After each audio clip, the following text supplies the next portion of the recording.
Agora a gente quer saber então a sua opinião, a opinião da população a respeito desse assunto. A gente foi às ruas para saber como a população tem enfrentado isso, esse julgamento do ex-presidente e 7 outras pessoas.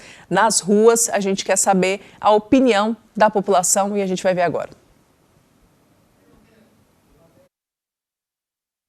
O julgamento do ex-presidente Bolsonaro será histórico, terá ampla divulgação da mídia e pode resultar na prisão do ex-presidente. E nas ruas da capital, qual é o sentimento do povo goiano? Eu acho que isso aí está sendo uma injustiça muito grande contra o Bolsonaro. Gostaria que tivesse essa mesma ênfase nas outras coisas do país que precisa, esse problema que teve no INSS. Isso aí está claríssimo, isso aí está claro, isso é um jogo de cena só, ele vai ser condenado e não tem a menor dúvida. Eu acho o cúmulo do absurdo. Isso tudo que vem acontecendo, que o Alexandre de Moraes ele vem partindo contra a nossa própria democracia, o que ele deveria defender, ele não faz. Então, assim, é uma situação bem crítica mesmo. Eu espero que no futuro, bem próximo, a gente tenha uma saída bem justa, de verdade, para esse julgamento. Mas também encontramos quem acha que Bolsonaro tem que pagar o que deve. Eu acho que é justo, né? Porque quando foi da vez do Lula, prenderam, né? E se ele tiver errado também, é fazer o mesmo, né?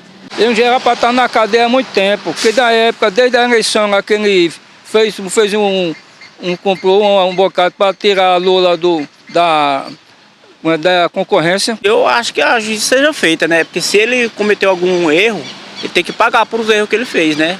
O advogado Amarildo Filho nos explicou por que Bolsonaro será julgado podendo parar na prisão. Bolsonaro vai ser julgado por uma possível tentativa de golpe de Estado, aonde está sendo colocado, onde o ex-presidente está sendo acusado de tentar aplicar um golpe de Estado no Brasil, que na verdade é romper com o Estado Democrático de Direito. Hoje o Bolsonaro está sendo julgado pelo ministro Alexandre de Moraes, que é tido na investigação como uma das vítimas, Flávio Dino, que publicamente já criticou o Bolsonaro de várias maneiras, e o Zanin, que até esses dias a gente acompanhava ele advogando para o Lula na Lava Jato. Só esses 3 já formam maioria, então, juízes suspeitos.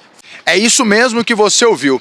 Jair Bolsonaro não vai ser julgado pelo pleno do STF, e sim pela primeira turma, composta apenas por 5 ministros, o que faz com que esse julgamento se torne ainda mais restrito. O Bolsonaro não está sendo julgado pelos 11 ministros do STF, ele não está sendo julgado pelo plenário da corte, e sim por uma turma. É a primeira turma que vai julgar Bolsonaro, aonde tem 5 ministros apenas. É mais uma manobra do ministro Alexandre de Moraes para que ele tenha uma maioria confortável. Pelos julgamentos das pessoas envolvidas na invasão em Brasília no dia 8 de janeiro, o advogado espera uma pena pesada para Bolsonaro. Hoje a gente assiste aí uma mulher que escreveu na Estátua da Justiça, perdeu o mané, uma frase dita pelo presidente do STF, tomando 15 anos de condenação. Então, o Bolsonaro, que é colocado aí como o líder, né, aquele que planejou, aquele que buscou organizar tudo isso, com certeza vai ser uma pena totalmente exagerada. Mas nas ruas encontramos a opinião de quem não está dando muita bola pro assunto. Eu não sou do lado do Lula nem dele. Não tenho simpatia por nenhum deles. Para mim, tanto faz. E a opinião inusitada do Jorge. Tem que ser preso, né? Pelo que ele fez, né, com o povo, né? Tem que ser preso, sim. Concordo com isso. O que ele fez com o povo? Ué, matou muita gente, né, cara? Essa Covid aí foi uma falta de responsabilidade, né? Porque um presidente tinha que cuidar do povo, né? Aí trazou as vacinas, trem tudo aí. Bolsonaro matou muita gente? Pois é. Veja bem, quer dizer, o que foi colocado, principalmente pela mídia esquerdista, essa questão aí de que o Bolsonaro teria matado mais de 700 mil pessoas, sei lá quantas, né? Cada um falava um número aí por causa da questão da vacina. Mas pouco foi divulgado que ele comprou mais de 500 milhões de vacina, que daria 2 vezes o total da população brasileira, e colocou à disposição. A discussão que se havia no momento é de que o Bolsonaro defendia sim a questão de cuidados alternativos, ou seja, com a medicação alternativa, e isso não caiu bem no caso das divulgações que vinham sendo feitas, aí, principalmente pela mídia esquerdista, viu, Mariana? Eu puxei aqui porque foi a fala a última fala dele. Mas o que você está achando desse julgamento que deve começar a partir de agora? A maioria das pessoas ali, algumas apesar de achar injusto, a maioria das pessoas tem certeza que ele vai ser condenado, né? A certeza da condenação, ela vem em 2 momentos. Primeiro, porque a primeira turma ela é formada estritamente por pessoas ligadas à esquerda. Veja bem, exceto Alexandre de Moraes, que não poderia, na minha visão, estar sendo o relator do processo e também comandando todo esse processo, porque ele é supostamente uma vítima de todo esse esquema que estaria sendo colocado e está sendo o relator. Como que você vai ser vítima e vai julgar alguém que você acredita que te prejudicou e queria acabar com a sua vida, acabar com tudo o que você pensava e pretende? Então é meio complicado essa questão. Os outros são o Luiz Fux, colocado ali pela Dilma Rousseff, a Carmen Lúcia pelo Lula, o Zanin também pelo Lula, e também o Flávio Dino, que o próprio Luiz Inácio Lula da Silva, o presidente, diz que tinha uma alegria muito grande colocar um extremista e um comunista no STF. Então, é um julgamento que, na minha visão, Mariana, deveria ser colocada no pleno mesmo, deveria ser com outras ações. Agora, o que a gente observa, né, é que a arte, a vida sempre imita a arte. Se a gente voltar lá atrás, em 1949, e começar a ler o 1984, né, o livro do George Orwell, você vai ver que ali foi montado todo um esquema para dominar a mente das pessoas, dominar toda uma população daquela época. E hoje, praticamente, a gente sabe que não se pode nem criticar, porque o grande olho da época é hoje a internet. E o outro seria um filme, né, uma ficção americana aí, do Minority Report, ou seja, o pré-crime. Você é acusado e é preso por o sistema acreditar que você iria fazer uma coisa, mais ou menos assim. Eu acho que esse julgamento, ao invés de pacificar o Brasil, ele vai esquentar muito mais. E a condenação, que é inevitável, do presidente Jair Bolsonaro, vai colocar um ponto muito forte com relação à credibilidade do nosso judiciário. Ana Flávia. Mariana, primeiro eu quero dizer ao Jorge que a sua opinião não é inusitada, também é a minha, apesar de não ter exatamente a ver com o assunto que a gente está tratando, o presidente Jair Bolsonaro ainda não está sendo julgado pelo assassinato dessas mais de 700 mil pessoas. Nesse momento, ele está sendo julgado pelo STF por tentar dar um golpe, né? Por tentar ganhar a eleição no grito. Ele perdeu a eleição e, mesmo assim, ele e a sua galera tentou tomar o poder. E isso, depois da Constituição de 88, não é mais possível. É isso, Mariana. Toda a nossa elaboração do nosso conjunto de regras, ele foi formado exatamente para que as instituições brasileiras não estejam suscetíveis a esse populismo, a essa idolatria a uma pessoa. Nós, enquanto cidadãos, temos que avaliar esse julgamento dessa forma, com essa perspectiva de que não há pessoa no Brasil capaz de se sobrepor às instituições, aos nossos órgãos. Se isso fosse possível, nós ainda estaríamos no império, na monarquia, não seríamos uma democracia. O nosso regime é a democracia. Desde quando você nasce, você assina um contrato com esse território, seus pais assinam a partir da sua certidão de nascimento, e esse país é democrata e nós precisamos respeitar isso. Mariana, só um detalhe. Você sabe o que eu queria trazer também aqui?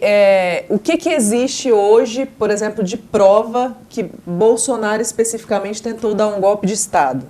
Bom, não existe uma palavra sequer, um ato sequer do presidente Bolsonaro solicitando a questão de um golpe de Estado, solicitando que as Forças Armadas pudessem de fato entrar em prontidão e tudo mais. O que existe é uma suposta minuta de golpe. Minuta de golpe que não passa da questão da GLO, que é a garantia da lei e a ordem, teria que passar inclusive para o Congresso para depois ser enviado para ações. Esse é o ponto. Agora, o que me estranha é a questão da delação do Mauro Cid. Na última sessão em que o advogado dos réus, o Jeffrey Schickini, questionou o Mauro Cid com relação à minuta de golpe, foi mostrado a minuta de golpe suposta que a PGR enviou para o STF. E o Schickini perguntou: Mauro Cid, esta é a minuta de golpe? Essa aí é a minuta de golpe que foi discutido com o Bolsonaro? A resposta foi simples: não é essa. A minuta de golpe que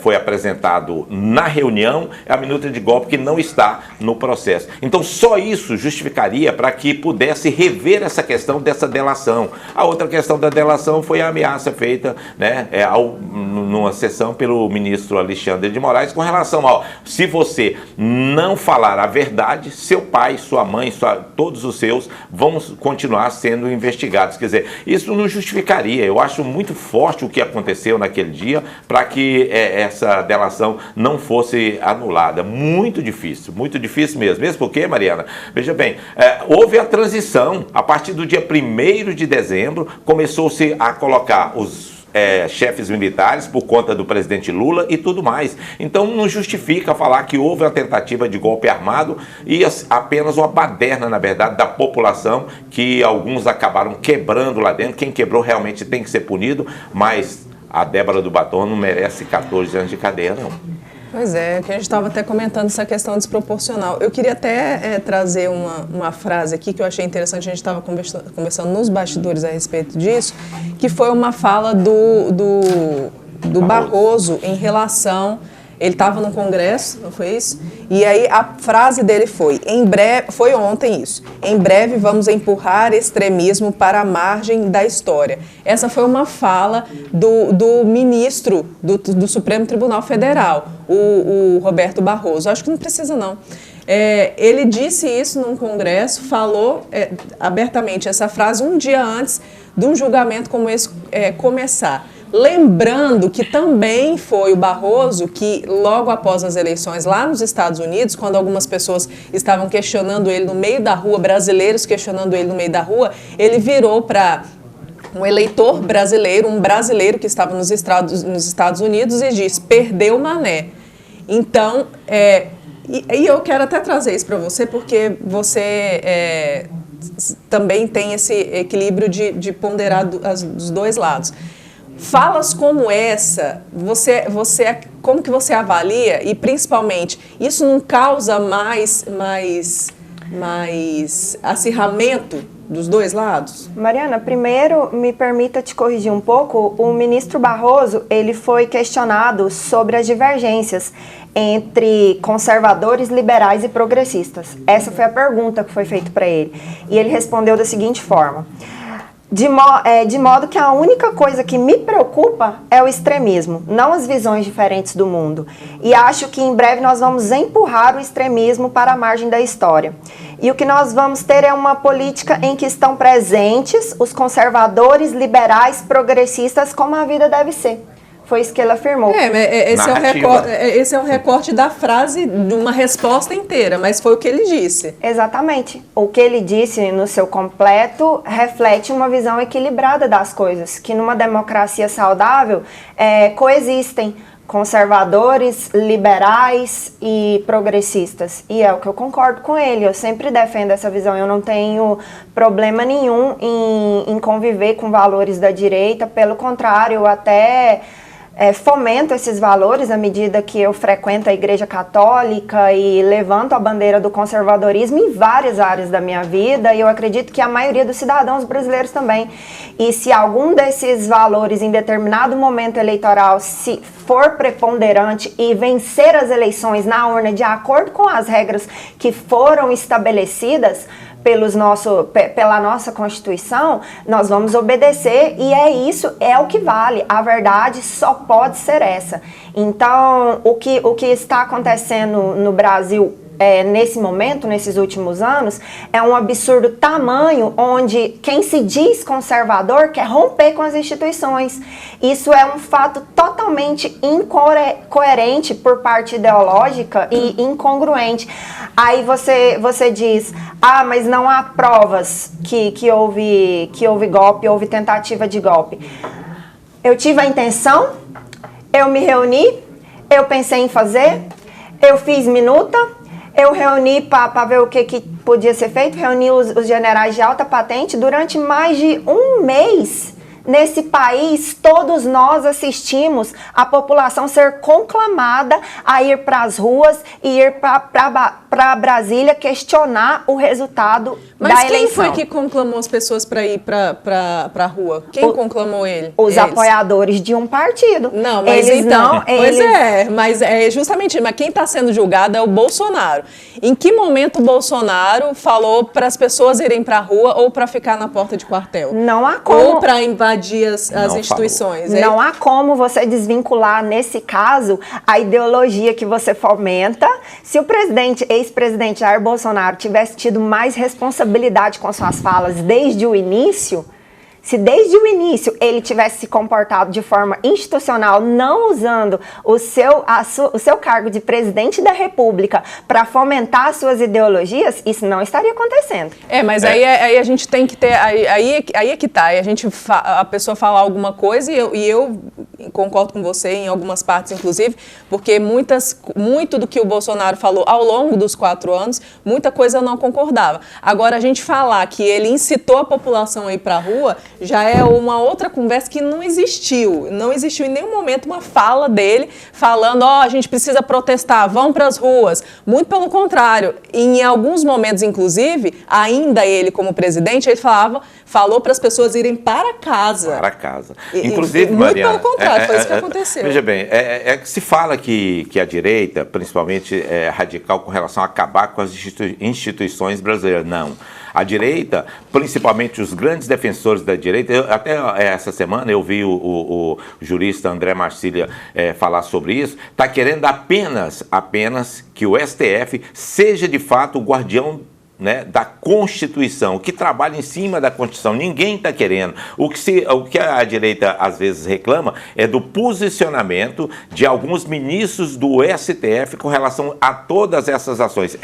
O caso da fala do Barroso é um sinal disso. Quer dizer, perdeu o Mané, nós derrotamos o bolsonarismo e agora a questão de colocar o extremismo a mais. Que extremismo que será colocado à margem da história? É claro que ninguém aqui defende extremismo nem de direita, nem de esquerda. Eu sou anti-extremismo também. Sou anti-extremismo. Mas é que os apoiadores do Bolsonaro são chamados de extremistas. De extremistas e não são extremistas. Apenas defendem a questão constitucional. É claro que um ou outro, tanto da direita como da esquerda, acaba ultrapassando os caminhos. Mas não é isso. Vamos citar, por exemplo, aqui, o que a direita quer? Quer que, na verdade, seja colocado como julgamento, principalmente a questão das pessoas do dia 8 de janeiro, teria que vir lá para a primeira instância. E se quisesse realmente colocar o ex-presidente Bolsonaro como um réu, ele teria que vir primeiro no STJ, que é uma corte penal. O STF é uma corte... Que foi o que aconteceu com Lula. Isso. O STF é uma corte constitucional. Ela iria fazer uma revisão de erros da Constituição dentro do julgamento. Quem não entende um pouquinho de direito sabe do que eu estou falando. Então é sobre isso. Então aí a população fica perdida quando não vê outra saída. Eu acho que esse julgamento pode esquentar muito mais essa questão dessa polarização, o que seria uma pena no Brasil. Mas aí o que acontece, antes de eu passar para outro assunto aqui, mas é porque que foi o que aconteceu, que a gente já trouxe aqui, que o Luiz Fux disse, que ele não concordava com esse processo estar no STF, porque essas pessoas não tinham, falando especificamente do Bolsonaro, mandato na época do 8 de janeiro. Ou seja, só que o STF entendeu que deveria julgá-lo como se ele tivesse como se ele tivesse. Como se ele estivesse no cargo, mas não estava. Então, existem essas duas divergências, né? Essa divergência aí do Fux e também existe agora uma que não ação... vai votar nesse momento.